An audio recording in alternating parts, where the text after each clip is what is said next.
Hey, this is John with FixYourDirtBike.com, and this is how to service the piston on your 1994 through 2001 Yamaha YZ125. This is my real-time service video where you can follow along with me as I perform the service. If you would like to see my faster point-to-point video, I have that linked below, as well as a link to the full top-end service.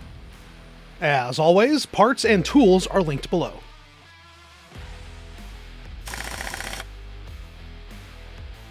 '94 through '01 YZ125s came with 5 slightly different top-end sizes. The standard piston and cylinder sizes are not marked, but the other 4 are marked A, B, C, and D on the piston and cylinder.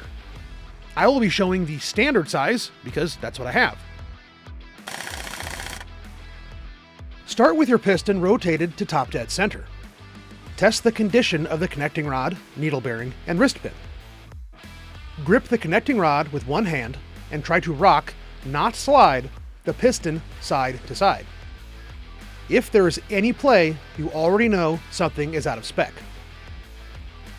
Remove the pin clips with a pick. Wear safety glasses. A pin clip to the eye hurts like you would not friggin' believe! Remove the wrist pin.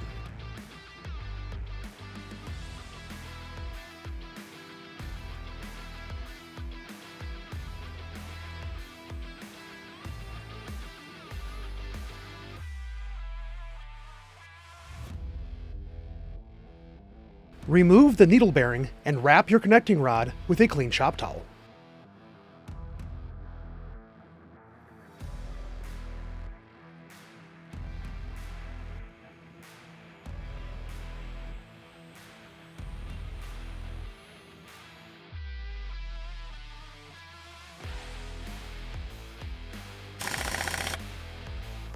Before purchasing a new piston, ensure that yours needs to be replaced.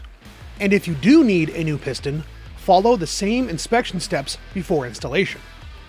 You never know if there's a flaw, and taking 10 minutes to measure beats the hell out of grenading your freshly built engine. If you need a new piston, just get a stock replacement. With this small of an engine, you won't see any advantages of an ultralight forged aluminum race piston from Wiseco or a heavy cast Pro X piston for trail riding. The only time an aftermarket piston is needed is when your engine has undergone significant modifications. This piston exhibits perfect carbon buildup, indicating that the premix ratio is correct. The carburetor is tuned correctly, and the transfer ports are flowing freely. This piston made contact with the intake side of the cylinder, indicating that the piston warmed up before the cylinder and expanded too quickly. This is what happens when you don't let your engine warm up. I have to replace this piston, but if your piston still looks good, it may still be within spec, and if it is, all you need are new rings. Your piston must be in perfect condition to reuse it. If one thing is wrong, it needs to be replaced. You will, however, need new wrist pin clips regardless of your piston's condition. Before you bother cleaning your piston, make sure it's within spec. Measure your piston 10 millimeters from the skirt 90 degrees to the wrist pin. This measurement should be between 53.957 and 53.972 millimeters. If your piston is out of spec, it will need to be replaced, but don't throw it out just yet.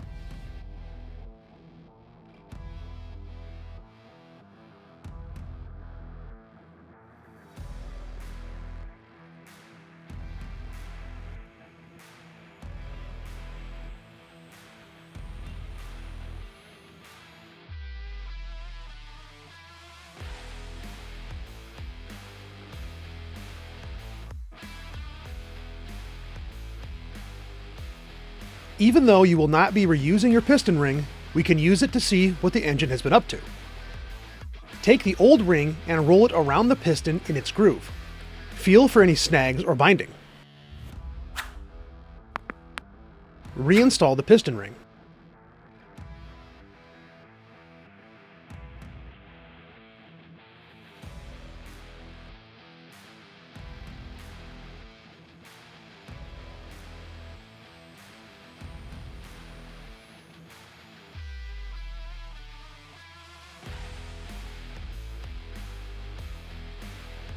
Press the ring into the groove and then measure the ring-to-groove clearance with a feeler gauge. The ring should have a clearance no greater than 0.004 inches. If the ring-to-piston clearance is out of spec, the piston is most likely worn, not the rings. Repeat this process with the new ring. If the clearance exceeds spec with a new ring, the piston must be replaced.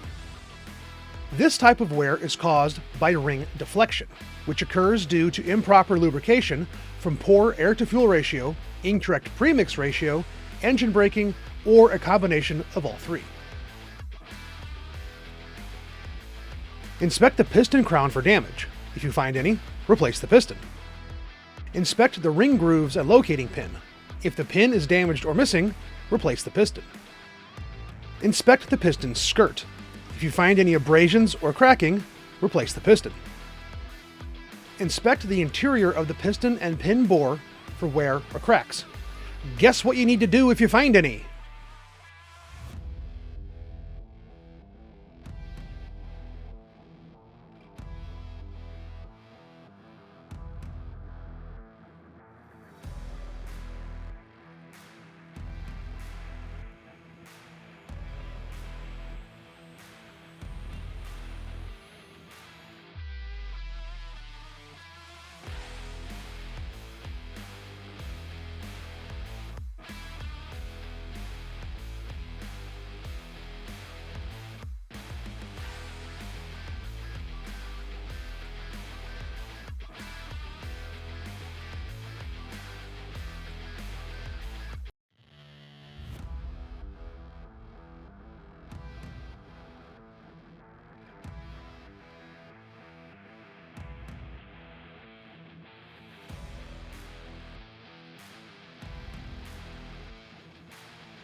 Clean and dry the wrist pin and bearings, and check for excessive wear or damage. There is no manufacturer service limit for the pin, piston bore, connecting rod bore, or clearance limits. If it's tight, use it. If it's not tight, don't use it. Insert the needle bearing into the rod bore. If there is play, the needle bearing needs to be replaced.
Inspect the crankshaft side clearance by inserting a feeler gauge between the crankshaft and the connecting rod.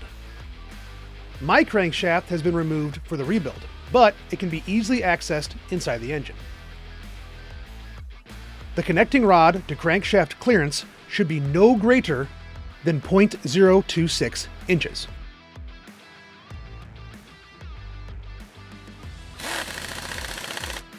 If your piston and cylinder are measured within spec, now we need to ensure they are within spec in relation to each other. Fortunately, with an engine this small, all you need to do is subtract the largest cylinder measurement from the smallest piston measurement. The piston to cylinder clearance must be no greater than 0.004 inches. My piston and cylinder clearance came out to 0.006 inches, putting my old piston out of spec. My new piston clearance is 0.017, putting me dead center within spec for a new piston.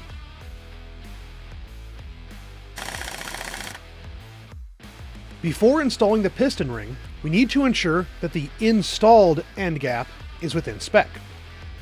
Insert the piston ring in the bottom of the cylinder and push it down with the piston so it inserts evenly.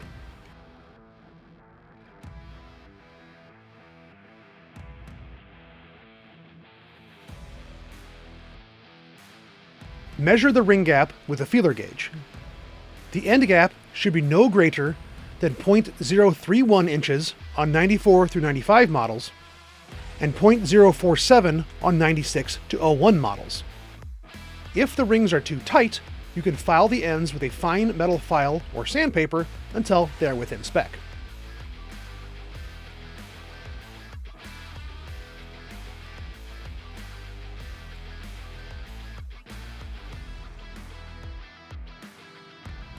Install the first piston pin clip into the pin bore groove. Your thumbs and a small pick should work just fine, but be careful not to gouge the cylinder with the end of the clip. Rotate the clip so the opening faces up. Double check that your ring is clean and dry. Lubricate the piston edge and ring grooves with 2-stroke oil. If your ring has any markings, install it with the markings facing up. Spread the ring just enough to clear the piston and install straight down. Do not try to wrap the ring into the groove. Align the ring with the alignment pin. Check that the ring is free in the groove. Place your piston, pin, clip, and bearings in a Ziploc bag to keep them clean and organized.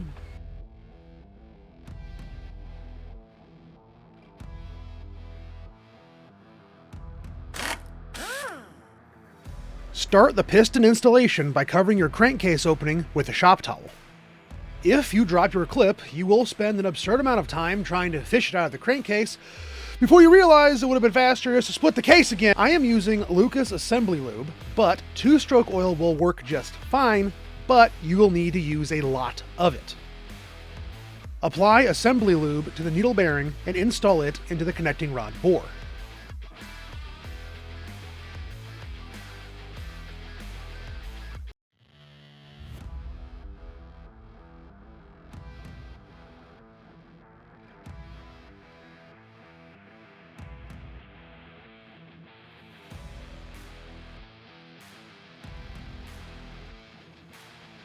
Old or new, your piston should have an arrow or the word "in" stamped on the crown. If it's an arrow, point it towards the front of the bike. If it's an "in," that side goes to the rear. Position your piston accordingly and apply assembly lube to the wrist pin.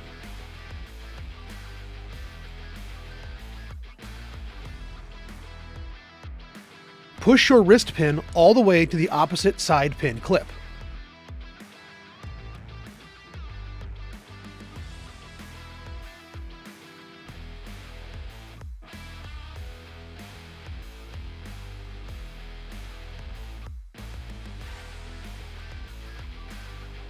While wearing your safety glasses, install the second pin clip with the opening facing up.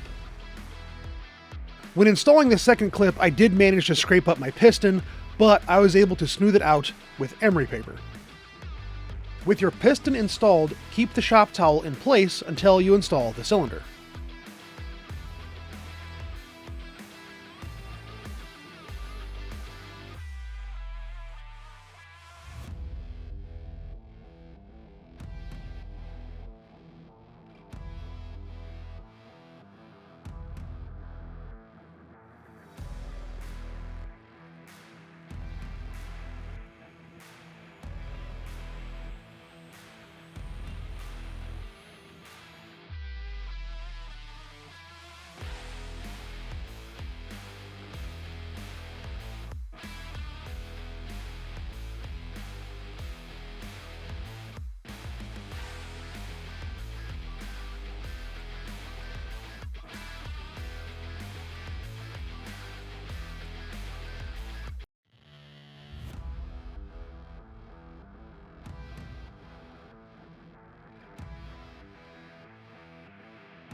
If you need any help or have any questions about your piston service, please let me know in the comments or send me a DM.